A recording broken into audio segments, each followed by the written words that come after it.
എല്ലാവർക്കും പുതിയൊരു current affairs ക്ലാസ്സിലേക്ക് സ്വാഗതം. നമ്മൾ ഇന്നത്തെ ക്ലാസ്സിൽ പഠിക്കാൻ പോകുന്നത് 2026 ജനുവരി മാസത്തെ പ്രധാനപ്പെട്ട കറണ്ട് അഫയേഴ്സ് ആണ് നമ്മൾ ഇന്നത്തെ ക്ലാസ്സിലൂടെ ഡിസ്കസ് ചെയ്യാൻ പോകുന്നത്. അപ്പൊ ചാനൽ ആദ്യമായിട്ട് കാണുന്ന കൂട്ടുകാരുണ്ടെങ്കിൽ മാക്സിമം ഒന്ന് സബ്സ്ക്രൈബ് ചെയ്തതിനു ശേഷം ഒന്ന് ഹൈപ്പ് ചെയ്യാനും മറക്കരുതേ. അപ്പൊ ഇന്നത്തെ ക്ലാസ്സിൽ നമ്മൾ പഠിക്കാൻ പോകുന്നത് 2026 ജനുവരി മാസത്തെ പ്രധാനപ്പെട്ട കറണ്ട് അഫയേഴ്സ് ആണ്. അപ്പൊ ക്ലാസ് അവസാനം വരെ നമ്മുടെ കൂട്ടുകാരെല്ലാം കാണാൻ ശ്രമിക്കണേ. അപ്പൊ ആദ്യത്തെ പോയിന്റ് നമുക്ക് നോക്കാം. ഐക്യരാഷ്ട്രസഭ 2026 ഏതൊക്കെ വർഷങ്ങളായാണ് ആചരിക്കുന്നത്? അപ്പൊ നമുക്കറിയാം ഐക്യരാഷ്ട്രസഭ എല്ലാ വർഷങ്ങളിലും പ്രത്യേക തീം വെച്ചാണ് ആചരിക്കുന്നത്. അപ്പൊ ഈ വർഷം, അതായത് ഐക്യരാഷ്ട്രസഭ 2026 ഏതൊക്കെ വർഷങ്ങളായിട്ടാണ് ആചരിക്കുന്നത് നമുക്ക് നോക്കാം. ഒന്നാമത്തേത് മേച്ചിൽപ്പുറങ്ങളുടെയും ഇടയന്മാരുടെയും അന്താരാഷ്ട്ര വർഷം, അതുപോലെ തന്നെ സുസ്ഥിര വികസന സന്നദ്ധ സേവകരുടെ അന്താരാഷ്ട്ര വർഷം, അന്താരാഷ്ട്ര കർഷക സ്ത്രീ വർഷം കേട്ടോ. അപ്പൊ ഇത്രയുമാണ് 2026 ഐക്യരാഷ്ട്രസഭ ആചരിക്കുന്നത്. ഒന്നുകൂടെ പറയാം, ഐക്യരാഷ്ട്രസഭ 2026 ഏതൊക്കെ വർഷങ്ങളായാണ് ആചരിക്കുന്നത്? ഒന്ന്, മേച്ചിൽപ്പുറങ്ങളുടെയും ഇടയന്മാരുടെയും അന്താരാഷ്ട്ര വർഷം. രണ്ടാമത്തേതാണ് സുസ്ഥിര വികസന സന്നദ്ധ സേവകരുടെ അന്താരാഷ്ട്ര വർഷം. മൂന്നാമത്തേത് അന്താരാഷ്ട്ര കർഷക സ്ത്രീ വർഷം, അന്താരാഷ്ട്ര കർഷക സ്ത്രീ വർഷം. അടുത്ത പോയിന്റ് നോക്കാം.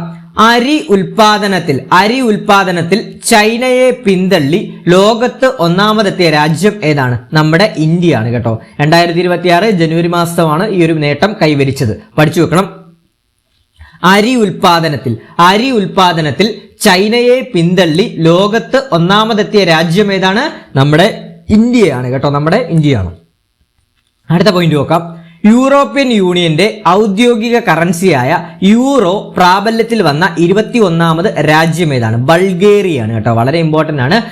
ഇനി വരുന്ന പരീക്ഷകളിൽ ഒരു ചോദ്യം പ്രതീക്ഷിക്കാം. അപ്പൊ പഠിച്ചു നോക്കണം. യൂറോപ്യൻ യൂണിയന്റെ ഔദ്യോഗിക കറൻസിയായ യൂറോ പ്രാബല്യത്തിൽ വന്ന 21ാമത് രാജ്യമാണ് ബൾഗേറിയ കേട്ടോ. അതുപോലെ തന്നെ ഇതുവരെ ബൾഗേറിയ ഉപയോഗിച്ചിരുന്ന കറൻസി ലെവ് ആണ് കേട്ടോ, ലെവ് കേട്ടോ. പഠിച്ചു നോക്കണേ. അപ്പം എന്താണ്? യൂറോപ്യൻ യൂണിയന്റെ ഔദ്യോഗിക കറൻസിയായ യൂറോ പ്രാബല്യത്തിൽ വന്ന 21ാമത് രാജ്യമാണ് ബൾഗേറിയ. അതുപോലെ തന്നെ ഇതുവരെ ബൾഗേറിയ ഉപയോഗിച്ചിരുന്ന കറൻസി ആയിരുന്നു ലെവ് കേട്ടോ. അതുപോലെ തന്നെ യൂറോ ഔദ്യോഗികമായി ഉപയോഗിക്കുന്ന രാജ്യങ്ങളുടെ കൂട്ടായ്മയാണ് യൂറോസോൺ. പഠിച്ചു വെക്കണം. യൂറോ ഔദ്യോഗികമായി ഉപയോഗിക്കുന്ന രാജ്യങ്ങളുടെ കൂട്ടായ്മയെ പറയുന്ന പേരെന്താണ്? യൂറോസോൺ ആണ്. അതുപോലെ തന്നെ യൂറോപ്യൻ യൂണിയനിലെ ആകെ രാജ്യങ്ങൾ 27 രാജ്യങ്ങളാണ്.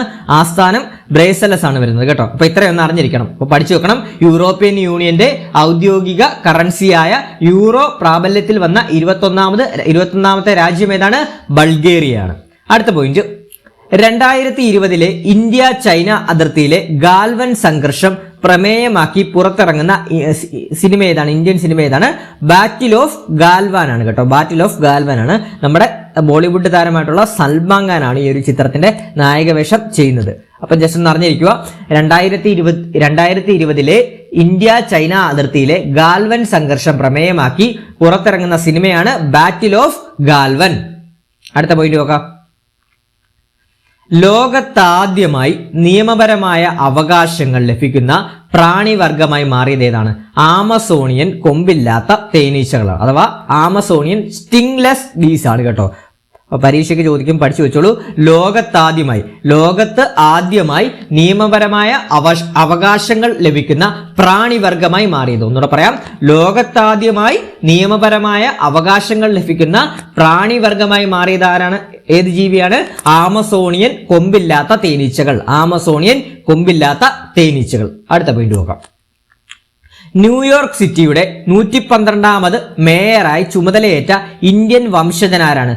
സൊഹ്റാൻ മംദാനിയാണ് കേട്ടോ. സൊഹ്റാൻ മംദാനിയാണ്. നിങ്ങൾ ന്യൂസ് പേപ്പറിലൊക്കെ വായിച്ചു കാണും. അപ്പൊ പഠിച്ചു നോക്കണം. ന്യൂയോർക്ക് സിറ്റിയുടെ 112ാമത് മേയറായി ചുമതലയേറ്റ ഇന്ത്യൻ വംശജനാരാണ്? സൊഹ്റാൻ മംദാനിയാണ്. അതുപോലെ തന്നെ ന്യൂയോർക്ക് നഗരത്തിലെ ആദ്യ മുസ്ലിം മേയറുമാണ് കേട്ടോ. അപ്പൊ പഠിച്ചു നോക്കണം. ന്യൂയോർക്ക് സിറ്റിയുടെ ആദ്യ മുസ്ലിം മേയറും അതുപോലെ തന്നെ 112ാമത് മേയറായി ചുമതലയേറ്റ ഇന്ത്യൻ വംശജനുമാണ് സൊഹ്റാൻ മംദാനി. ക്ലിയർ ആണ്? അടുത്ത പോയിന്റ്. കേരള ഹൈക്കോടതിയുടെ പുതിയ ചീഫ് ജസ്റ്റിസായി നിയമിതനായതാരാണ്? ജസ്റ്റിസ് സൗമൻ സെൻ ആണ്. വളരെ ഇമ്പോർട്ടന്റ് ആണ്. ഇനി വരുന്ന പരീക്ഷകളിൽ ഒരു മാർക്ക് പ്രതീക്ഷിക്കാം. പഠിച്ചു വെക്കണേ. അപ്പൊ കേരള ഹൈക്കോടതിയുടെ പുതിയ ചീഫ് ജസ്റ്റിസായി നിയമിതനായത് ആരാണ്? ജസ്റ്റിസ് സൗമൻ സെൻ. അടുത്ത പോയിന്റ്, 2026 ജനുവരിയിൽ പ്രാബല്യത്തിൽ വന്ന സിവിൽ നിയമപ്രകാരം പ്രായപൂർത്തിയാകാനുള്ള വയസ്സ് 18 നിശ്ചയിച്ച ഗൾഫ് രാജ്യം ഏതാണ്? UAE ആണ് കേട്ടോ, യുണൈറ്റഡ് അറബ് എമിറേറ്റ്സ് ആണ്. അപ്പൊ എന്താണ്? 2026 ജനുവരിയിൽ പ്രാബല്യത്തിൽ വന്ന സിവിൽ നിയമപ്രകാരം പ്രായപൂർത്തിയാകാനുള്ള വയസ്സ് 18 നിശ്ചയിച്ച ഗൾഫ് രാജ്യം ഏതാണ്? UAE ആണ്. അടുത്ത പോയിന്റ്, അമേരിക്കൻ സൈനിക നടപടിയിലൂടെ തടവിലാക്കപ്പെട്ട വെനസ്വേലൻ പ്രസിഡന്റ് ആരാണെന്ന് പരീക്ഷയ്ക്ക് ചോദിക്കാം. നിക്കോളാസ് മഡൂറോയാണ് കേട്ടോ, നിക്കോളാസ് മഡൂറോ. അപ്പൊ എന്താണ്? അമേരിക്കൻ സൈനിക നടപടിയിലൂടെ തടവിലാക്കപ്പെട്ട വെനസ്വേലൻ പ്രസിഡന്റ് ആരാണ്? നിക്കോളാസ് മഡൂറോ ആണ്. അതുപോലെ തന്നെ വെനസ്വേലൻ പ്രസിഡന്റ് നിക്കോളാസ് മഡൂറോയെ പിടിക്കുന്നതിനായി 2026 ജനുവരിയിൽ അമേരിക്കൻ സ്പെഷ്യൽ ഫോഴ്സ് നടത്തിയ ഓപ്പറേഷൻ ഏതാണ്? ഓപ്പറേഷൻ അബ്സല്യൂട്ട് റിസോൾവ് ആണ് കേട്ടോ, പഠിച്ചു വെക്കണം. വെനസ്വേലൻ പ്രസിഡന്റ് നിക്കോളാസ് മഡൂറോയെ പിടിക്കുന്നതിനായി 2026 ജനുവരിയിൽ അമേരിക്കൻ സ്പെഷ്യൽ ഫോഴ്സ് നടത്തിയ ഓപ്പറേഷന്റെ പേരെന്താണ്? Operation absolute resolve. അടുത്ത പോയിന്റ്, തൊണ്ടി മുതൽ അട്ടിമറിച്ച് വിധിയിൽ കൃത്രിമം കാണിച്ചതിന് 3 വർഷം തടവിനും 10,000 രൂപ പിഴയ്ക്കും ശിക്ഷിക്കപ്പെട്ടതിനെ തുടർന്ന് MLA സ്ഥാനം നഷ്ടമായ മുൻമന്ത്രി ആരാണ്? ആന്റണി രാജു ആണ്. കേരള ചരിത്രത്തിൽ ക്രിമിനൽ കേസിൽ ശിക്ഷിക്കപ്പെട്ട് MLA സ്ഥാനം നഷ്ടമാവുന്ന ആദ്യ വ്യക്തിയാണ് ഇദ്ദേഹം കേട്ടോ, ആന്റണി രാജു. അടുത്ത പോയിന്റ് നോക്കാം. 2026 ജനുവരിയിൽ അന്തരിച്ച മുൻ പൊതുമരാമത്ത് വകുപ്പ് മന്ത്രിയും മുസ്ലിം ലീഗ് നേതാവുമായ വ്യക്തി ആരാണ്? VK ഇബ്രാഹിം കുഞ്ഞാണ് കേട്ടോ. അപ്പൊ 2026 ജനുവരിയിൽ അന്തരിച്ച മുൻ പൊതുമരാമത്ത് വകുപ്പ് മന്ത്രിയും മുസ്ലിം ലീഗ് നേതാവുമായ വ്യക്തി ആരാണ്? VK ഇബ്രാഹിം കുഞ്ഞാണ്. 2030 ഇന്ത്യ ആതിഥേയത്വം വഹിക്കുന്ന കോമൺവെൽത്ത് ഗെയിംസിന്റെ നടത്തിപ്പിനായി രൂപീകരിച്ച പ്രത്യേക നിർവഹണ ഏജൻസിയുടെ അധ്യക്ഷയായി ചുമതലയേറ്റതാരാണ്? PT ഉഷയാണ് കേട്ടോ. ഒന്നുകൂടെ പറയാം, 2030 ഇന്ത്യ ആതിഥേയത്വം വഹിക്കുന്ന കോമൺവെൽത്ത് ഗെയിംസിന്റെ നടത്തിപ്പിനായി രൂപീകരിച്ച പ്രത്യേക നിർവഹണ ഏജൻസിയുടെ അധ്യക്ഷയായി ചുമതലയേറ്റതാരാണ്? PT ഉഷയാണ്. PT ഉഷ നിലവിൽ ഇന്ത്യൻ ഒളിമ്പിക് അസോസിയേഷന്റെ ആദ്യത്തെ വനിതാ പ്രസിഡന്റ് ആണ് PT ഉഷ. അതുപോലെ തന്നെ ആദ്യത്തെ മലയാളിയും ആദ്യത്തെ വനിതാ പ്രസിഡന്റുമാണ് PT ഉഷ. അതുപോലെ തന്നെ നിലവിൽ PT ഉഷ രാജ്യസഭ MP കൂടിയാണ് കേട്ടോ. അടുത്ത പോയിന്റ് നോക്കാം. പശ്ചിമഘട്ട സംരക്ഷണ റിപ്പോർട്ടിന്റെ ശില്പി എന്നറിയപ്പെടുന്ന പ്രശസ്ത പരിസ്ഥിതി ശാസ്ത്രജ്ഞൻ 2026 ജനുവരിയിൽ അന്തരിച്ചത് ആരാണ്? മാധവ് ഗാഡ്ഗിലാണ് കേട്ടോ, മാധവ് ഗാഡ്ഗിലാണ്. 2025 തുഞ്ചത്തെഴുത്തച്ഛൻ ശ്രേഷ്ഠ പുരസ്കാരം ലഭിച്ചത് ആർക്കാണ്? MM ഹസനാണ് കേട്ടോ. കോൺഗ്രസ് നേതാവായിട്ടുള്ള MM ഹസനാണ് 2025 തുഞ്ചത്തെഴുത്തച്ഛൻ ശ്രേഷ്ഠ പുരസ്കാരം ലഭിച്ചത്. അവതാർ ഗ്രൂപ്പ് തയ്യാറാക്കിയ റിപ്പോർട്ട് പ്രകാരം ഇന്ത്യയിലെ വനിതാ സൗഹൃദ നഗരങ്ങളുടെ പട്ടികയിൽ 1ാം സ്ഥാനത്തെത്തിയ ഏത് നഗരമാണ്? ബംഗളൂരുവാണ്. അവതാർ ഗ്രൂപ്പ് തയ്യാറാക്കിയ റിപ്പോർട്ട് പ്രകാരം ഇന്ത്യയിലെ വനിതാ സൗഹൃദ നഗരങ്ങളുടെ പട്ടികയിൽ 1ാമതെത്തിയ നഗരം ഏതാണ്? ബംഗളൂരുവാണ്. ഇനി നമ്മുടെ ഒരു ബാച്ചസിനെ കുറിച്ച് പറയുവാണ്. നിങ്ങൾക്കറിയാം, നമ്മുടെ ഈ ഒരു കറണ്ട് അഫയേഴ്സ് ബാച്ചിൽ ജോയിൻ ചെയ്യാൻ താല്പര്യമുള്ള കൂട്ടുകാരുണ്ടെങ്കിൽ ഉടൻ തന്നെ ജോയിൻ ചെയ്യുക. നമ്മൾ current affairs batch daily live classes ആണ് നമ്മൾ കറണ്ട് അഫയേഴ്സ് ബാച്ചിൽ പ്രൊവൈഡ് ചെയ്യുന്നത്. അതുപോലെ തന്നെ PDF നോട്ട്സ് ആണ് പ്രൊവൈഡ് ചെയ്യുന്നത്. മോക്ക് ടെസ്റ്റുകൾ, റിവിഷൻ ക്ലാസ്സസ് ഒക്കെയാണ് പ്രൊവൈഡ് ചെയ്യുന്നത്. ആ കറണ്ട് അഫയേഴ്സ് ബാച്ചിൽ ജോയിൻ ചെയ്യാൻ താല്പര്യമുള്ള കൂട്ടുകാരുണ്ടെങ്കിൽ വെറും 200 രൂപ മാത്രമാണ് കോഴ്സ് ഫീ ആയിട്ട് വരുന്നത്. 6 മാസത്തെ വാലിഡിറ്റി ആണ് വരുന്നത്. എല്ലാ ദിവസവും വൈകുന്നേരം 7:30 മുതൽ 8:30 വരെ ഡെയിലി ലൈവ് ക്ലാസ്സസ് ആയിരിക്കും വരുന്നത്. കറണ്ട് അഫയേഴ്സ് ബാച്ചിൽ ക്ലാസ്സിന് അറ്റൻഡ് ചെയ്യാൻ സാധിച്ചില്ല എന്നുണ്ടെങ്കിൽ എന്താണ്, നമ്മുടെ ഗ്രൂപ്പിൽ നമ്മൾ റെക്കോർഡർ സെക്ഷൻ ഇടുന്നതാണ്. പിന്നെ PDF നോട്ട്സ്, മോക്ക് ടെസ്റ്റ് എല്ലാം നമ്മൾ പ്രൊവൈഡ് ചെയ്യുന്നതാണ്. അപ്പോൾ അഡ്മിഷൻ ഈ ഒരു നമ്പറിലോട്ട് കോൺടാക്ട് ചെയ്താൽ മതി. 81 299 339 എന്ന് പറഞ്ഞ നമ്പറിലോട്ടൊന്ന് വാട്സ്ആപ്പ് ചെയ്താൽ മതി ആ കറണ്ട് അഫയേഴ്സ് ബാച്ചിന്റെ അഡ്മിഷന്. അതുപോലെ തന്നെ നമ്മൾ അസിസ്റ്റന്റ് പ്രിസൺ ഓഫീസറിന്റെ ഒരു ക്രാഷ് കോഴ്സ് നമ്മൾ സ്റ്റാർട്ട് ചെയ്തിട്ടുണ്ട്. ഈ ക്രാഷ് കോഴ്സിൽ നമ്മൾ കറണ്ട് അഫയേഴ്സ് മാത്രമല്ല ഹോട്ട് ടോപ്പിക്സ്, GK പാർട്ടിലെ എല്ലാ ടോപ്പിക്സും അതുപോലെ തന്നെ സ്പെഷ്യൽ ടോപ്പിക്സും കറണ്ട് അഫയേഴ്സും ഇൻക്ലൂഡ് ചെയ്യുന്ന ഒരു ക്രാഷ് കോഴ്സാണ്. റെക്കോർഡർ ക്ലാസ്സസ് ആണ് നമ്മൾ മെയിനായിട്ട് ഈ ഒരു ക്രാഷ് കോഴ്സിൽ ഫോക്കസ് ചെയ്യുന്നത്. അതുപോലെ തന്നെ ലൈവ് ക്ലാസ്സസ് നമ്മൾ പ്രൊവൈഡ് ചെയ്യുന്നുണ്ട്. ലൈവ് പ്ലസ് റെക്കോർഡർ ക്ലാസ്സസ്, അതുപോലെ തന്നെ PDF നോട്ട്സ്, SCRT ബേസ് ചെയ്തിട്ടുള്ള ക്ലാസ്സസ്, PYQ ഡിസ്കഷൻ, എക്സാം ഓറിയന്റഡ് ക്ലാസ്സസും അതുപോലെ റിവിഷൻ ഓറിയന്റഡ് ക്ലാസ്സസുമാണ് നമ്മൾ നിങ്ങൾക്ക് മുമ്പിൽ അവതരിപ്പിക്കുന്നത്. അപ്പോൾ ഈ അസിസ്റ്റന്റ് പ്രസന്റ് ഓഫീസറിന്റെ ക്രാഷ് കോഴ്സിന്റെ കോഴ്സ് ഫീ എന്ന് പറയുന്നത് 600 രൂപയാണ് കോഴ്സ് ഫീ ആയിട്ട് വരുന്നത്. ഇന്നലെ മുതലാണ് നമ്മൾ ഈ ബാച്ച് സ്റ്റാർട്ട് ചെയ്തത്. നമ്മൾ റെക്കോർഡഡ് ക്ലാസ് ആണ് മെയിനായിട്ട് ഈ ഒരു അസിസ്റ്റന്റ് പ്രസന്റ് ഓഫീസറിന്റെ ക്രാഷ് കോഴ്സിന് വേണ്ടി ചെയ്യുന്നത്. ഞാൻ മാത്രമല്ല എടുക്കുന്നത്, ഞാൻ ഉൾപ്പെടെ ഒരു 3 അധ്യാപകരാണ് നമ്മുടെ ഈ ഒരു ക്രാഷ് കോഴ്സ് എടുക്കുന്നത്. പല സബ്ജക്റ്റുകളായിട്ട് സ്പെഷ്യൽ ടോപ്പിക്സും കറണ്ട് അഫയേഴ്സും ഞാനായിരിക്കും കൈകാര്യം ചെയ്യുന്നത്. അപ്പോൾ ഇതിന്റെ ഒരു അഡ്മിഷന് വേണ്ടി ഈ കാണുന്ന 2 നമ്പറിൽ ഏത് നമ്പറിലോട്ട് വാട്സ്ആപ്പ് ചെയ്താൽ മതി. 81 299 339 എന്ന് പറഞ്ഞ നമ്പറിലോട്ട് വാട്സ്ആപ്പ് ചെയ്താൽ മതി. അസിസ്റ്റന്റ് പ്രസന്റ് ഓഫീസറിന്റെ ക്രാഷ് കോഴ്സിന്റെ ഡീറ്റെയിൽസ് ഞാൻ പറഞ്ഞുതരാം. അപ്പോൾ അഡ്മിഷൻ എടുക്കാൻ താല്പര്യമുള്ള കൂട്ടുകാരുണ്ടെങ്കിൽ അസിസ്റ്റന്റ് പ്രസന്റ് ഓഫീസറിന്റെ ബാച്ചിലോട്ട് എത്രയും പെട്ടെന്ന് തന്നെ അഡ്മിഷൻ എടുക്കാൻ ശ്രമിക്കുക. നമുക്ക് അതിന് 2 മാസമേ ഉള്ളൂ കാലാവധി, 60 ദിവസം പോലും ഇല്ല ഇനി പരീക്ഷയ്ക്ക്. ഏപ്രിൽ 18 അസിസ്റ്റന്റ് പ്രസന്റ് ഓഫീസറിന്റെ ക്രാഷ് കോഴ്സിന്റെ പരീക്ഷ വരുന്നത്. അപ്പോൾ എല്ലാ ടോപ്പിക്കും നിങ്ങൾക്കൊന്ന് റിവിഷൻ എന്ന രീതിയിൽ ഈ ഒരു ക്രാഷ് കോഴ്സിന് ജോയിൻ ചെയ്യാൻ സാധിക്കുന്നതാണ്. നമ്മുടെ ഈ ഒരു ഡെയിലി നമ്മൾ ക്ലാസ്സസ് ഒക്കെ അപ്ലോഡ് ചെയ്യുന്നുണ്ട്. അതുപോലെ തന്നെ PDF നോട്ട്സ്, SCRT ബേസ് ചെയ്തിട്ടുള്ള ക്ലാസ്സുകളാണ് ബാക്കിയുള്ള ടോപ്പിക്സിലെല്ലാം നമ്മൾ എടുക്കുന്നത്. അപ്പോൾ താല്പര്യമുള്ള കൂട്ടുകാരുണ്ടെങ്കിൽ ഈ അസിസ്റ്റന്റ് പ്രസന്റ് ഓഫീസറിന്റെ ക്രാഷ് കോഴ്സിൽ ജോയിൻ ചെയ്യുക. വെറും 600 രൂപ മാത്രമേ കോഴ്സ് ഫീ ആയിട്ട് വരുന്നുള്ളൂ. നിങ്ങൾക്ക് എന്തായാലും ഉപകാരപ്രദമാവുന്നതാണ്. ഈ ഒരു പരീക്ഷ എഴുതുന്ന കൂട്ടുകാരുണ്ടെങ്കിൽ ധൈര്യമായിട്ട് നിങ്ങൾ ജോയിൻ ചെയ്തോളൂ. ഈ അസിസ്റ്റന്റ് പ്രസന്റ് ഓഫീസറിന്റെ ക്രാഷ് കോഴ്സിൽ നിങ്ങൾക്ക് എന്തായാലും മാർക്ക് നല്ല രീതിയിൽ സ്കോർ ചെയ്ത് നല്ല റാങ്കുകളിൽ എത്താൻ സാധിക്കുന്നതാണ് നമ്മുടെ ഈ ഒരു ബാച്ചിലൂടെ. കാരണം നമ്മൾ അതുപോലെയുള്ള ക്ലാസ്സാണ് എടുക്കുന്നത്. സ്പെഷ്യൽ ടോപ്പിക്സ് കംപ്ലീറ്റ് നമ്മൾ എടുക്കുന്നുണ്ട്. അതുപോലെ തന്നെ കറണ്ട് അഫയേഴ്സ്, ഹോട്ട് ടോപ്പിക്സ് എല്ലാം എടുക്കുന്നുണ്ട്. അതുപോലെ തന്നെ നമ്മുടെ കറണ്ട് അഫയേഴ്സ് ബാച്ചിൽ എല്ലാവർക്കും ജോയിൻ ചെയ്യും കേട്ടോ. ഇന്ന ആളെന്നൊന്നുമില്ല, ഇന്ന ഏത് എക്സാമിനെന്നല്ല, ഏത് എക്സാമിന് ഫോക്കസ് ചെയ്യുന്ന കൂട്ടുകാർക്കും നമ്മുടെ കറണ്ട് അഫയേഴ്സ് ബാച്ച് ജോയിൻ ചെയ്യാനാണ്. അതുപോലെ അസിസ്റ്റന്റ് പ്രസന്റ് ഓഫീസറിന്റെ ക്രാഷ് കോഴ്സ് നമ്മൾ സ്റ്റാർട്ട് ചെയ്തിട്ടുണ്ട്. താല്പര്യമുള്ള കൂട്ടുകാർ നമ്മുടെ ഈ കോഴ്സുകളിൽ ജോയിൻ ചെയ്യാൻ ശ്രമിക്കുക. അപ്പോൾ നമുക്ക് അടുത്ത പോയിന്റിലോട്ട് പോവാം. അടുത്ത പോയിന്റ്, ആധാറിന്റെ പുതിയ ഭാഗ്യ ചിഹ്നത്തിന്റെ പേരെന്താണ്? ഉദയ് എന്നാണ് കേട്ടോ. അപ്പൊ പഠിച്ചു വെക്കണം. ആധാറിന്റെ പുതിയ ഭാഗ്യ ചിഹ്നത്തിന്റെ പേരെന്താണ്? ഉദയ് ആണ്. രൂപകൽപ്പന ചെയ്തത് മലയാളിയായിട്ടുള്ള അരുൺ ഗോകുലാണ് കേട്ടോ. ഇതാണ് ഉദയ് എന്ന് പറഞ്ഞ ഭാഗ്യ ചിഹ്നം കേട്ടോ. The new face of Aadhaar. ഇപ്പൊ പഠിച്ചു വെക്കണം. ഇനി വരുന്ന പരീക്ഷകളിൽ ഒരു മാർക്ക് പ്രതീക്ഷിക്കാം. ആധാറിന്റെ പുതിയ ഭാഗ്യ ചിഹ്നത്തിന്റെ പേരെന്താണ്? ഉദയ്. ഈ ഉദയ് എന്ന് പറഞ്ഞ ഭാഗ്യ ചിഹ്നം രൂപകൽപ്പന ചെയ്തത് നമ്മുടെ മലയാളിയായിട്ടുള്ള അരുൺ ഗോകുലാണ് കേട്ടോ.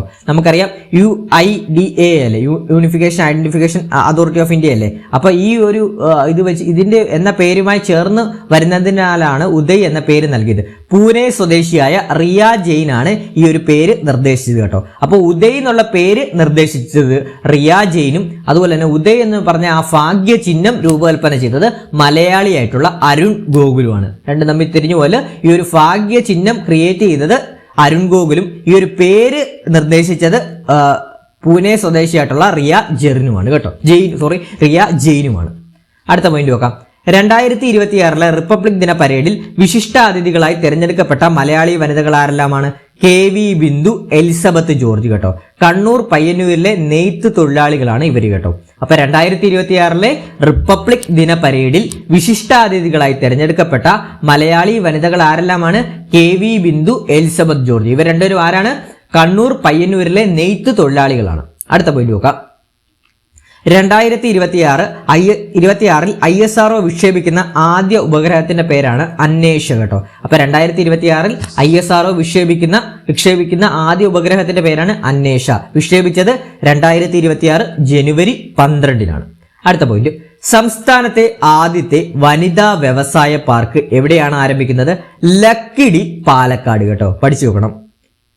ഇപ്പൊ എന്താണ്? സംസ്ഥാനത്തെ ആദ്യത്തെ വനിതാ വ്യവസായ പാർക്ക് എവിടെയാണ് ആരംഭിക്കുന്നത്? ലക്കിടി, പാലക്കാട്. അടുത്ത പോയിന്റ്, കേരള പോലീസ് ഓഫീസേഴ്സ് അസോസിയേഷന്റെ ചരിത്രത്തിൽ ആദ്യമായി ഒരു ജില്ലയുടെ സെക്രട്ടറി സ്ഥാനത്തെത്തിയ വനിത ആരാണ്? M റുബീനയാണ്. മലപ്പുറം ജില്ലയുടെ സെക്രട്ടറിയാണ് M റുബീന. അടുത്ത പോയിന്റ് നോക്കാം. കുട്ടികൾക്ക് നേരെയുള്ള അതിക്രമങ്ങൾ തടയുന്നതിനും നിയമസഹായം നൽകുന്നതിനുമായി കുടുംബശ്രീ മിഷന്റെ കീഴിൽ പ്രവർത്തിക്കുന്ന ജനറൽ ഹെൽപ്പ് ഡെസ്ക് ആണ് സ്നേഹിത കേട്ടോ. കുട്ടികൾക്കും വനിതകൾക്കുമാണ്, ടൈപ്പ് ചെയ്യാൻ മറന്നുപോയാണ്. കുട്ടികൾക്കും വനിതകൾക്കും നേരെയുള്ള അതിക്രമങ്ങൾ തടയുന്നതിനും നിയമസഹായം നൽകുന്നതിനുമായി കുടുംബശ്രീ മിഷന്റെ കീഴിൽ പ്രവർത്തിക്കുന്ന ജനറൽ ഹെൽപ്പ് ഡെസ്ക് ആണ് സ്നേഹിത. ഈ സ്നേഹിത എന്ന് പറഞ്ഞ ഹെൽപ്പ് ഡെസ്ക് 24 മണിക്കൂറും പ്രവർത്തിക്കുന്ന ഹെൽപ്പ് ഡെസ്ക് ആണ് കേട്ടോ. അപ്പൊ പഠിച്ചു വെക്കണം. കുട്ടികൾക്കും വനിതകൾക്കും നേരെയുള്ള അതിക്രമങ്ങൾ തടയുന്നതിനും നിയമസഹായം നൽകുന്നതിനുമായി കുടുംബശ്രീ മിഷന്റെ കീഴിൽ പ്രവർത്തിക്കുന്ന ജനറൽ ഹെൽപ്പ് ഡെസ്ക് ആണ് സ്നേഹിത ജനറൽ ഹെൽപ്പ് ഡെസ്ക്. ഈ സ്നേഹിത എന്ന് പറഞ്ഞ ഹെൽപ്പ് ഡെസ്ക് 24 മണിക്കൂറും പ്രവർത്തിക്കുന്ന ഹെൽപ്പ് ഡെസ്ക് ആണ്. അടുത്ത പോയിന്റ് നോക്കാം. 2026 ജനുവരിയിൽ തദ്ദേശീയമായി വികസിപ്പിച്ച തോളിൽ വെച്ച് വിക്ഷേപിക്കാവുന്ന 3ാം തലമുറ ടാങ്ക് വേദ മിസൈൽ വിജയകരമായി പരീക്ഷിച്ച രാജ്യം ഇന്ത്യയാണ് കേട്ടോ. അപ്പൊ 2026 ജനുവരിയിൽ തദ്ദേശീയമായി വികസിപ്പിച്ച തോളിൽ വെച്ച് വിക്ഷേപിക്കാവുന്ന 3ാം തലമുറ ടാങ്ക് വേദ മിസൈൽ വിജയകരമായി പരീക്ഷിച്ച രാജ്യം ഇന്ത്യ. സപ്ലൈകോയുടെ കേരളത്തിലെ ആദ്യത്തെ സിഗ്നേച്ചർ മാർട്ട് നിലവിൽ വന്നത് എവിടെയാണ്? തലശ്ശേരി, കണ്ണൂരാണ് കേട്ടോ. അപ്പൊ സപ്ലൈകോയുടെ നോട്ട് ചെയ്തോണേ, സപ്ലൈകോയുടെ കേരളത്തിലെ ആദ്യത്തെ സിഗ്നേച്ചർ മാർട്ട് നിലവിൽ വന്നത് എവിടെയാണ്? തലശ്ശേരി, കണ്ണൂർ. അടുത്ത പോയിന്റ്, കേരളത്തിന് പുറത്ത് ജോലി ചെയ്യുന്ന പ്രൊഫഷണലുകളെ തിരികെ കൊണ്ടുവരുന്നതിനും മികച്ച തൊഴിലവസരങ്ങൾ നൽകുന്നതിനുമായി കേരള സ്റ്റാർട്ടപ്പ് മിഷൻ ആരംഭിച്ച ക്യാമ്പയിനാണ് തിരികെ. കേരളത്തിന് പുറത്ത് ജോലി ചെയ്യുന്ന പ്രൊഫഷണലുകളെ തിരികെ കൊണ്ടുവരുന്നതിനും മികച്ച തൊഴിലവസരങ്ങൾ നൽകുന്നതിനുമായി കേരള സ്റ്റാർട്ടപ്പ് മിഷൻ ആരംഭിച്ച ക്യാമ്പയിനാണ് തിരികെ. പഠിക്കാൻ എളുപ്പമാണല്ലോ, തിരികെ കൊണ്ടുവരുമല്ലേ, തിരികെ. അടുത്ത പോയിന്റ്, 2025 ഓടക്കുഴൽ പുരസ്കാരത്തിന് അർഹനായ സാഹിത്യ വിമർശകനാരാണ്? EP രാജഗോപാലൻ. 2025 ഓടക്കുഴൽ പുരസ്കാരത്തിന് അർഹനായ സാഹിത്യ വിമർശകനാരാണ്? EP രാജഗോപാലനാണ്. അദ്ദേഹത്തിന്റെ ഉൾക്കഥ എന്ന സാഹിത്യ വിമർശന ഗ്രന്ഥത്തിനാണ് ഈ ഒരു പുരസ്കാരം ലഭിച്ചത്. അപ്പൊ 2025 ഓടക്കുഴൽ പുരസ്കാരത്തിന് അർഹനായ സാഹിത്യ വിമർശകനാരാണ്? EP രാജഗോപാലൻ. ഉൾക്കഥ എന്ന സാഹിത്യ വിമർശന ഗ്രന്ഥത്തിനാണ് ഈ ഒരു പുരസ്കാരം അദ്ദേഹത്തിന് ലഭിച്ചത്. അടുത്ത പോയിന്റ്, 2026 ജനുവരിയിൽ കേരള AI ഫ്യൂച്ചർ കോൺ എന്ന പേരിൽ AI ഉച്ചകോടിക്ക് വേദിയായ നഗരം ഏതാണ്? കോവളം, തിരുവനന്തപുരമാണ്. അപ്പൊ 2026 ജനുവരിയിൽ നടന്ന കേരള AI ഫ്യൂച്ചർ കോൺ എന്ന പേരിൽ AI ഉച്ചകോടിക്ക് വേദിയായ സ്ഥലം ഏതാണ്? കോവളമാണ് കേട്ടോ. തിരുവനന്തപുരം ജില്ലയിലെ കോവളമാണ്. അടുത്ത പോയിന്റ്, പട്ടികജാതി പട്ടികവർഗ കോളനികളിൽ വായനാശീലം പ്രോത്സാഹിപ്പിക്കുന്നതിനായി കേരള തദ്ദേശ സ്വയംഭരണ വകുപ്പ് നടപ്പാക്കുന്ന പദ്ധതിയാണ് അക്ഷരോന്നതി കേട്ടോ. അക്ഷരോന്നതി. അപ്പൊ അക്ഷരോന്നതി എന്ന് പറഞ്ഞ പദ്ധതി എന്താണ്? പട്ടികജാതി പട്ടികവർഗ കോളനികളിൽ വായനാശീലം പ്രോത്സാഹിപ്പിക്കുന്നതിനായി കേരള തദ്ദേശ ഭരണ വകുപ്പ് നടപ്പാക്കുന്ന പദ്ധതിയാണ് അക്ഷരോന്നതി. അടുത്ത പോയിന്റ്, 2026 ജനുവരി 15 25ാം വാർഷികം ആഘോഷിക്കുന്ന സ്വതന്ത്ര വിജ്ഞാനകോശമാണ് വിക്കിപീഡിയ. അപ്പൊ എന്താണ്? 2026 ജനുവരി 15 25ാം വാർഷികം ആഘോഷിക്കുന്ന സ്വതന്ത്ര വിജ്ഞാനകോശമാണ് വിക്കിപീഡിയ. അടുത്ത പോയിന്റ്, 2024 JC ഡാനിയൽ പുരസ്കാരത്തിന് അർഹയായ വ്യക്തി ആരാണ്? ശാരദയാണ് കേട്ടോ. നമ്മുടെ പഴയ സിനിമാ നടിയായിട്ടുള്ള ശാരദയാണ്. അപ്പൊ 2024 JC ഡാനിയൽ പുരസ്കാരത്തിന് അർഹയായ വ്യക്തി ആരാണ്? ശാരദ. അടുത്ത പോയിന്റ് നോക്കാം നമുക്ക്. കുടുംബശ്രീയുടെ നേതൃത്വത്തിൽ വനിതാ കാർഷിക ഭക്ഷ്യ സംരംഭങ്ങളെ ആഗോള നിലവാരത്തിലേക്ക് ഉയർത്തുന്നതിനായി ആരംഭിച്ച യൂണിഫൈഡ് പ്രീമിയം ബ്രാൻഡിന്റെ പേരാണ് K-ഇനം കേട്ടോ. K-ഇനം. അതൊന്ന് ഒന്നുകൂടെ പറയാം. കുടുംബശ്രീയുടെ നേതൃത്വത്തിൽ വനിതാ കാർഷിക ഭക്ഷ്യ സംരംഭങ്ങളെ ആഗോള നിലവാരത്തിലേക്ക് ഉയർത്തുന്നതിനായി ആരംഭിച്ച യൂണിഫൈഡ് പ്രീമിയം ബ്രാൻഡാണ് K-ഇനം. K-ഇനത്തിന്റെ ഫുൾ ഫോം എന്ന് പറഞ്ഞു കഴിഞ്ഞാൽ Kerala integrated network of agri food marketing ആണ്. Kerala integrated network of agri food marketing ആണ് K-ഇനത്തിന്റെ ഫുൾ ഫോം ആയിട്ട് വരുന്നത് കേട്ടോ. അതുപോലെ തന്നെ സഞ്ചാരികളെ ആരോഗ്യ പ്രശ്നത്തെ തുടർന്ന് രാജ്യാന്തര ബഹിരാകാശ നിലയത്തിൽ നിന്ന് കാലാവധി പൂർത്തിയാക്കുന്നതിന് മുൻപ് തിരിച്ചിറക്കിയ ദൗത്യസംഖ്യ ഏതാണ്? ക്രൂ 11 ആണ് കേട്ടോ. ക്രൂ 11 ആണ്. ഒന്നുകൂടെ പറയാം. സഞ്ചാരികളെ ആരോഗ്യ പ്രശ്നത്തെ തുടർന്ന് രാജ്യാന്തര ബഹിരാകാശ നിലയത്തിൽ നിന്ന് കാലാവധി പൂർത്തിയാക്കുന്നതിന് മുൻപ് തിരിച്ചിറക്കിയ ദൗത്യസംഖ്യ ഏതാണ്? ക്രൂ 11 ആണ്. 2025-26 പ്രേം നസീർ പുരസ്കാരത്തിന് അർഹനായ സംവിധായകനാരാണ്? പ്രിയദർശൻ. 2025-26 പ്രേം നസീർ പുരസ്കാരത്തിന് അർഹനായ സംവിധായകൻ പ്രിയദർശൻ. KSEBിയിലെ അഴിമതിയും ക്രമക്കേടുകളും കണ്ടെത്താൻ വിജിലൻസ് നടത്തിയ സംസ്ഥാനതല റെയ്ഡാണ് ഓപ്പറേഷൻ ഷോർട്ട് സർക്യൂട്ട്. എവിടുത്തെ റെയ്ഡാണ്? KSEBിലെ റെയ്ഡ് അല്ലേ, അപ്പൊ കണക്ട് ചെയ്യാലോ. KSEBയുമായിട്ട് കണക്ട് ചെയ്തൊരു വേർഡാണല്ലോ ഷോർട്ട് സർക്യൂട്ട് എന്ന് പറയുന്നത്. അപ്പൊ കണക്ട് ചെയ്തോണം. KSEBിലെ അഴിമതിയും ക്രമക്കേടുകളും കണ്ടെത്താൻ വിജിലൻസ് നടത്തിയ സംസ്ഥാനതല റെയ്ഡാണ് ഓപ്പറേഷൻ ഷോർട്ട് സർക്യൂട്ട്. അടുത്ത പോയിന്റ് നോക്കാം. കോമൺവെൽത്ത് സ്പീക്കർമാരുടെ 28ാമത് സമ്മേളനത്തിന് വേദിയാകുന്ന നഗരം ഡൽഹിയാണ് കേട്ടോ. കോമൺവെൽത്ത് സ്പീക്കർമാരുടെ 28ാമത് സമ്മേളനത്തിന് വേദിയാകുന്ന നഗരം ഏതാണ്? ഡൽഹിയാണ്. ഈ സമ്മേളനത്തിന് ലോകസഭാ സ്പീക്കറാണ് ഈ സമ്മേളനത്തിന് നേതൃത്വം വഹിക്കുന്നത് കേട്ടോ. അടുത്ത പോയിന്റ്, ഇന്ത്യ 10 വർഷത്തേക്ക് നടത്തിപ്പ് ചുമതല ഏറ്റെടുത്ത ചമ്പഹാർ തുറമുഖം സ്ഥിതി ചെയ്യുന്ന രാജ്യം ഏതാണ്? ഇറാനാണ് കേട്ടോ. പരീക്ഷയ്ക്ക് ചോദിക്കാമേ, ചാൻസ് കൂടുതലാണ്. അപ്പൊ പഠിച്ചു നോക്കണം. ഇന്ത്യ 10 വർഷത്തേക്ക് നടത്തിപ്പ് ചുമതല ഏറ്റെടുത്ത ചമ്പഹാർ തുറമുഖം സ്ഥിതി ചെയ്യുന്ന രാജ്യം ഏതാണ്? ഇറാൻ. മനുഷ്യനെ വീണ്ടും ചന്ദ്രനിലേക്ക് എത്തിക്കുന്ന നാസയുടെ ചാന്ദ്ര ദൗത്യമായ ആർട്ടിമസ് 2 നടത്തുന്ന രാജ്യം ഏതാണ്? അമേരിക്കയാണ്. മനുഷ്യനെ വീണ്ടും ചന്ദ്രനിലേക്ക് എത്തിക്കുന്ന നാസയുടെ ചാന്ദ്ര ദൗത്യമായ ആർട്ടിമസ് 2 നടത്തുന്ന രാജ്യം അമേരിക്ക. അടുത്ത പോയിന്റ് നോക്കാം. 64ാമത് സംസ്ഥാന സ്കൂൾ കലോത്സവ ചരിത്രത്തിൽ ആദ്യമായി വീഡിയോ കോൺഫറൻസ് വഴി മത്സരത്തിൽ പങ്കെടുത്ത വിദ്യാർത്ഥിനിയാണ് സിയ ഫാത്തിമ കേട്ടോ. സിയ ഫാത്തിമയ്ക്ക് എന്താണ് അസുഖ കാരണങ്ങളാൽ പങ്കെടുക്കാൻ സാധിച്ചില്ല. അതിനാണ് വീഡിയോ കോൺഫറൻസ് വഴി എന്താണ് ഈ ഒരു മത്സരത്തിൽ പങ്കെടുത്ത സിയ ഫാത്തിമ മത്സരിച്ച വിഭാഗം പരീക്ഷയ്ക്ക് ചോദിക്കാം. അറബിക് പോസ്റ്റർ രചനയാണ് കേട്ടോ. അറബിക് പോസ്റ്റർ രചനയാണ്. അപ്പോൾ ഒന്നുകൂടെ പറയാം. 64ാമത് കേരള സംസ്ഥാന സ്കൂൾ കലോത്സവ ചരിത്രത്തിൽ ആദ്യമായി വീഡിയോ കോൺഫറൻസ് വഴി മത്സരത്തിൽ പങ്കെടുത്ത വിദ്യാർത്ഥിനി ആരാണ്? സിയ ഫാത്തിമയാണ്. ഐറ്റം ഏതാണ്? അറബിക് പോസ്റ്റർ രചനയാണ്. തുടർച്ചയായ 3ാം വർഷവും ലോകത്ത് ഏറ്റവും കൂടുതൽ പ്രതിഫലം കൈപ്പറ്റുന്ന കായിക താരം എന്ന നേട്ടം സ്വന്തമാക്കിയതാരാണ്? Cristiano Ronaldo. അടുത്ത പോയിന്റ് നോക്കാം. സ്ത്രീകളുടെ സുരക്ഷയും ശാക്തീകരണവും ലക്ഷ്യമിട്ട് കേരള വനിതാ കമ്മീഷൻ ആവിഷ്കരിച്ച പറന്നുയരാൻ കരുത്തോടെ എന്ന ക്യാമ്പയിന്റെ ഗുഡ്വിൽ അംബാസഡർ ആരാണ്? മഞ്ജു വാര്യരാണ് കേട്ടോ. പഠിച്ചു വെക്കുക. സ്ത്രീകളുടെ സുരക്ഷയും ശാക്തീകരണവും ലക്ഷ്യമിട്ട് കേരള വനിതാ കമ്മീഷൻ ആവിഷ്കരിച്ച പറന്നുയരാൻ കരുത്തോടെ എന്ന ക്യാമ്പയിന്റെ ഗുഡ്വിൽ അംബാസഡർ ആരാണ്? മഞ്ജു വാര്യരാണ് കേട്ടോ. ഈ ഒരു ക്യാമ്പയിന്റെ ഉദ്ദേശം എന്ന് പറഞ്ഞാൽ, ലക്ഷ്യം എന്ന് പറഞ്ഞു കഴിഞ്ഞാൽ സൈബർ ഇടങ്ങളിലെ സ്ത്രീ സുരക്ഷ, തൊഴിലിടങ്ങളിലെ സ്ത്രീ സംരക്ഷണം എന്നിവയാണ് ഈ ക്യാമ്പയിന്റെ പ്രധാന ലക്ഷ്യങ്ങളായിട്ട് വന്നത്. ക്ലിയർ ആണ്. അടുത്ത പോയിന്റ് നോക്കാം. റെയിൽവേ സ്റ്റേഷനുകളിൽ നിന്ന് കുട്ടികളെ രക്ഷപ്പെടുത്തിയതിന് അതിവിശിഷ്ട റെയിൽവേ സേവാ പുരസ്കാരം ലഭിച്ച RPF ഉദ്യോഗസ്ഥ ആരാണ്? ചന്ദന സിൻഹയാണ് കേട്ടോ. വളരെ ഇമ്പോർട്ടന്റ് ആണ്, പരീക്ഷയ്ക്ക് പ്രതീക്ഷിക്കാവേ. അപ്പോൾ ഒന്നുകൂടെ പറയാം. റെയിൽവേ സ്റ്റേഷനുകളിൽ നിന്ന് കുട്ടികളെ രക്ഷപ്പെടുത്തിയതിന് അതിവിശിഷ്ട റെയിൽവേ സേവാ പുരസ്കാരം ലഭിച്ച RPF ഉദ്യോഗസ്ഥ ആരാണ്? ചന്ദന സിൻഹയാണ്. ഈ ചന്ദന സിൻഹ ഉത്തർപ്രദേശിലെ റെയിൽവേ സ്റ്റേഷനുകളിൽ നിന്ന് 1500-ലധികം കുട്ടികളെയാണ് ഇവര് രക്ഷപ്പെടുത്തിയത് കേട്ടോ.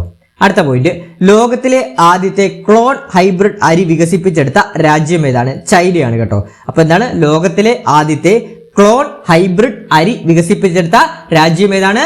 ചൈന. ക്ലോൺ ആണ്, നോട്ട് ചെയ്തോണേ. ലോകത്തിലെ ആദ്യത്തെ ക്ലോൺ ഹൈബ്രിഡ് അരി വികസിപ്പിച്ചെടുത്ത രാജ്യമാണ് ചൈന. അടുത്ത പോയിന്റ്, 2026 ജനുവരിയിൽ അതിരൂക്ഷമായ കാട്ടുതീ മൂലം അടിയന്തരാവസ്ഥ പ്രഖ്യാപിച്ച തെക്കേ അമേരിക്കൻ രാജ്യമാണ് ചില്ലി കേട്ടോ. അപ്പൊ 2026 ജനുവരിയിൽ അതിരൂക്ഷമായ കാട്ടുതീ മൂലം അടിയന്തരാവസ്ഥ പ്രഖ്യാപിച്ച തെക്കേ അമേരിക്കൻ രാജ്യമാണ് ചില്ലി. അടുത്ത പോയിന്റ് നോക്കാം. കേന്ദ്ര സാഹിത്യ അക്കാദമി അവാർഡിന്റെ മാതൃകയിൽ ഹിന്ദി ഇതര ഭാഷകൾക്കായി തമിഴ്നാട് സർക്കാർ ഏർപ്പെടുത്തിയ പുതിയ പുരസ്കാരമാണ് സെമ്മൊഴി ഇലക്കിയ വിരുത് കേട്ടോ. സെമ്മൊഴി ഇലക്കിയ വിരുത്. നമുക്കറിയാം തമിഴ്നാട് എന്താണ് ഹിന്ദിക്ക് എപ്പോഴും എതിരായിട്ടിരിക്കുന്ന ഒരു സംസ്ഥാനമല്ലേ തമിഴ്നാട്. അതുകൊണ്ട് തന്നെ കേന്ദ്ര സാഹിത്യ അക്കാദമി അവാർഡിന്റെ മാതൃകയിൽ ഹിന്ദി ഇതര ഭാഷകൾക്കായി തമിഴ്നാട് സർക്കാർ ഏർപ്പെടുത്തിയ പുതിയ പുരസ്കാരമാണ് സെമ്മൊഴി ഇലക്കിയ വിരുത്. അടുത്ത പോയിന്റ്, കേരള സർക്കാർ നടപ്പിലാക്കുന്ന കണക്ട് ടു വർക്ക് പദ്ധതി പ്രകാരം അപേക്ഷകരുടെ കുടുംബ വാർഷിക വരുമാന പരിധി എത്രയാണ്? 5 ലക്ഷം രൂപയാണ് കേട്ടോ. 5 ലക്ഷം രൂപയാണ് കുടുംബ വാർഷിക വരുമാന പരിധി കേട്ടോ. അടുത്ത പോയിന്റ്, കവിയും കേരള സാഹിത്യ അക്കാദമി അധ്യക്ഷനുമായ KS സച്ചിദാനന്ദന്റെ സച്ചിദാനന്ദൻ കെ സച്ചിദാനന്ദൻ ടൈപ്പ് ചെയ്തപ്പോൾ തെറ്റിപ്പോയാണ്. കവിയും കേരള സാഹിത്യ അക്കാദമി അധ്യക്ഷനുമായിട്ടുള്ള കെ സച്ചിദാനന്ദന്റെ ആത്മകഥയുടെ പേരാണ് അവിരാമം കേട്ടോ. കവിയും കേരള സാഹിത്യ അക്കാദമി അധ്യക്ഷനുമായിട്ടുള്ള കെ സച്ചിദാനന്ദന്റെ ആത്മകഥയുടെ പേരാണ് അവിരാമം. കെ സച്ചിദാനന്ദന്റെ ആത്മകഥയുടെ പേരാണ് അവിരാമം. അടുത്ത പോയിന്റ്, ശബരിമല സ്വർണ്ണക്കൊള്ളയുമായി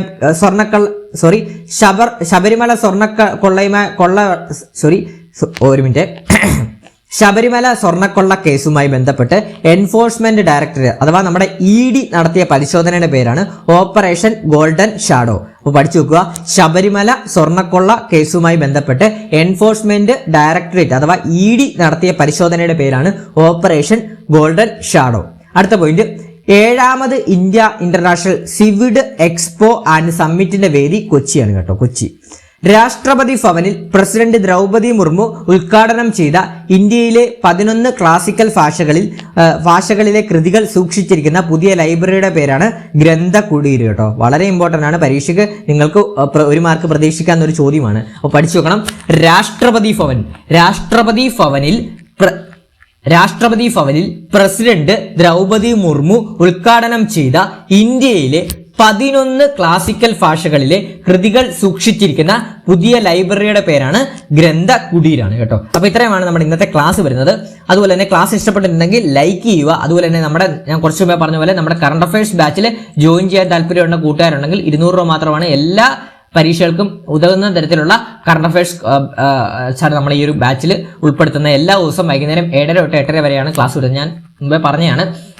നമ്മുടെ കറണ്ട് അഫയേഴ്സ് ബാച്ചിൽ ജോയിൻ ചെയ്യാൻ താല്പര്യമുള്ള കൂട്ടുകാരുണ്ടെങ്കിൽ ഈ 81 299 339 എന്ന് പറഞ്ഞ നമ്പറിലോട്ട് മെസ്സേജ് ചെയ്താൽ മതി. അതുപോലെ തന്നെ അസിസ്റ്റന്റ് പ്രൊഫസർ ഓഫീസറിന്റെ ക്രാഷ് കോഴ്സിലും ജോയിൻ ചെയ്യാൻ താല്പര്യമുള്ള കൂട്ടുകാരുണ്ടെങ്കിൽ ആ നമ്പറിൽ തന്നെ ഒന്ന് വാട്സ്ആപ്പ് ചെയ്താലും മതി കേട്ടോ.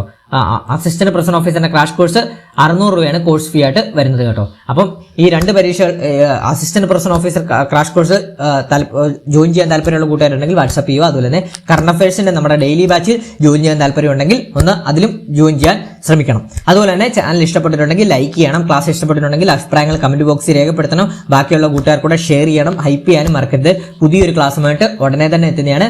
അപ്പം നമുക്ക് പുതിയൊരു അപ്ഡേറ്റുകളും ക്ലാസ്സുകളുമായിട്ടൊക്കെ നമ്മുടെ ചാനലൊന്ന് ഫോളോ അപ്പ് ചെയ്ത് തന്നെ വെക്കുക. Thank you.